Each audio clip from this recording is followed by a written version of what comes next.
Este podcast não é aconselhável a criancinhas, adolescentes e diria mesmo a todas as outras pessoas. Aliás, as únicas pessoas verdadeiramente aptas para apreciar o gênio deste podcast são aquelas singulares operadoras de caixa que põem às avessas a proposição da carta e exclamam: "Eu faturo, logo existo."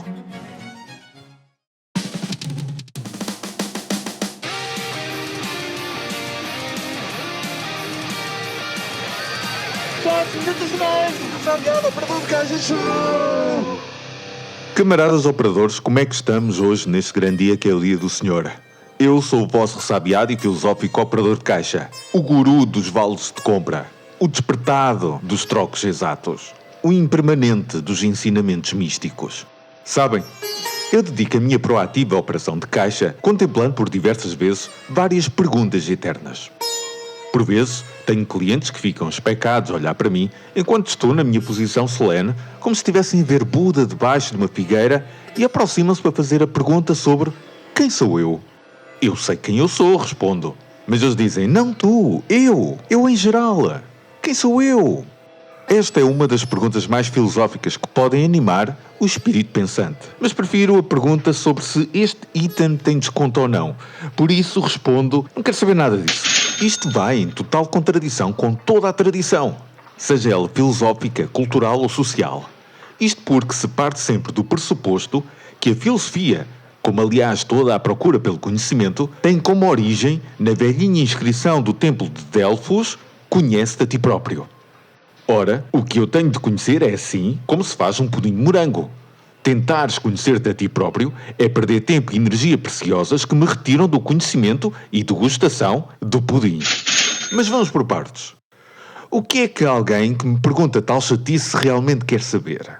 Em primeiro lugar, querem realmente uma confirmação de uma personalidade ajustada àquilo que os questionadores têm em mente, para depois balbuciarem como macaquinhos de imitação alguma frase esotérica e espirituosa sobre quem são. Em segundo lugar, a pergunta é retórica. Um mero lugar de etiqueta, apenas para preencher alguns segundos de conversa entre minutos de bebidas, essas sim espirituosas. Em terceiro lugar, as pessoas não querem uma resposta. Primeiro, porque não saberiam o que fazer com uma resposta. Segundo, porque toda e qualquer pessoa quer desafiar inerentemente qualquer definição de si própria, mesmo que só intelectualmente. É um jogo.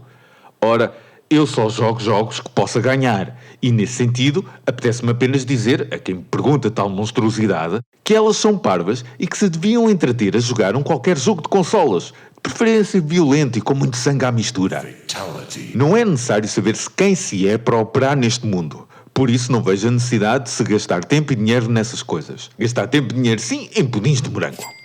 Sabemos que tudo isto é insuflado por uma grande crença, um mito antigo. A ideia de que o eu que eu tenho se encontra algures dentro de mim e que provavelmente está cheio de adubo de galinha, de tal modo que a camada secou e ele encontra-se escondido lá dentro. Até pode ser, aquela parte pelo menos do adubo calcificado. Porque de resto é uma perda de tempo que podia estar a ser utilizada em coisas realmente úteis, como dormir bem depois de uma jantarada que inclua feijoada com kiwi. Ora, já dizia o Buda que não existe um eu subjacente à realidade de quem se é, a doutrina do anatta. Isto tem que ser entendido como um ataque à percepção daquilo que é um eu reificado e importante, aquele eu que está escondido e tens de perfurar, algumas vezes com perfuradoras de petróleo para o encontrares. E quando o encontras, toda a tua vida fará sentido. Buda é contra o eu, esse eu que gostaríamos que fosse o centro da nossa alma, da nossa identidade, do nosso ser moral fixo e soberano. Nada disso. Esse eu, diz Buda e com razão, não existe. Ponto. Não existe um eu subjacente à indicação de fenómenos, de descrições, de desejos, de insatisfações e de pudins de morango. Isto é quase a mesma coisa como a morte do sujeito nas descrições de alguns pensadores pós-estruturalistas franceses do último século, tais como Michel Foucault, que defende que as relações de poder moldam os indivíduos e que o eu não é uma entidade autónoma, mas é constituído dentro de contextos sociais, históricos e institucionais.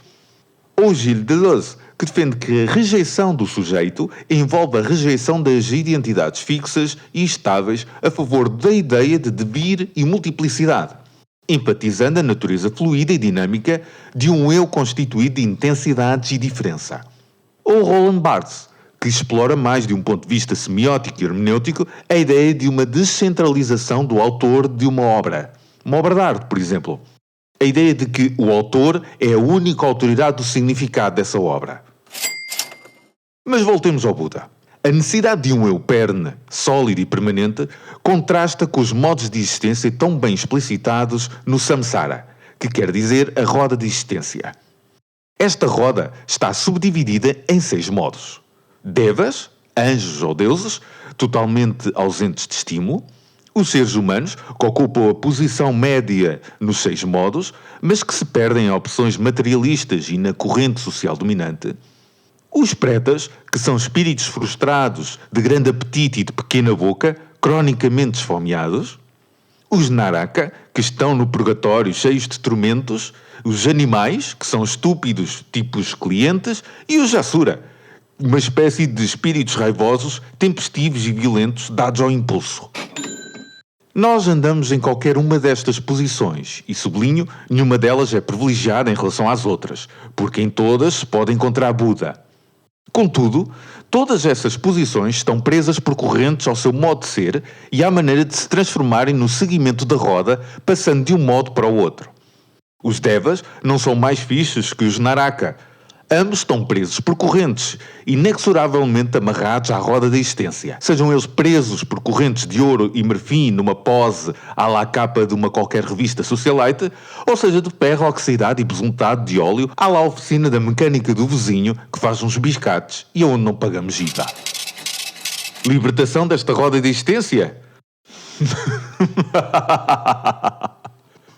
Que maior embuste da história do pensamento, seja ele religioso, filosófico ou científico. Libertação, mukti, moksha, nirvana, satori, vu, epopteia, iluminação, graça, salvação, despertar, esclarecimento, felicidade. Nada disto existe. Não há libertação a não ser a libertação de que não há libertação. E aviso ao ouvinte que aquilo que eu disse agora mesmo terá de ser ouvido de forma formal e não como conteúdo do que quer que seja. Ouça esta afirmação da mesma maneira como houve um debitar de um bonacheiro a um operador de caixa, explicando de forma solene e vagarosa as condições de devolução, não como um aconselhar, pois acontece muitas vezes aconselhar uma pessoa estúpida e esta continuar a fazer precisamente o que estava a fazer. Ou aconselhar uma pessoa inteligente e esta não precisar do seu conselho e ir à sua vida. Por isso, concentre-se a digitar apenas o código de barras no teclado. Dado isto, talvez devêssemos ser mais como Salvador Dalí, a quem é atribuído dizer, e cito, todas as manhãs ao acordar eu experiencio um prazer supremo, aquele de ser Salvador Dalí. E eu pergunto-me siderado que coisa prodigiosa vai ele fazer, este Salvador Dalí. Fim de citação. Ainda bem que o Salvador Dalí era um operador de caixa. Este foi o Shots de hoje. Fiquem bem e faturem sempre. Agora, para a extração de valor. Se não gostaste do que ouviste, obrigado na mesma por teres ficado até agora. Mas se gostaste, deixa uma joia. Clique em todos os botões que estiverem à volta. Sejam eles likes, corações, estrelas, sinos, clique em tudo. E junta-te à revolução. Subscreve, partilha, faz um like. Unidos, os operadores de caixa poderão circular mais capital. Até ao próximo Shots.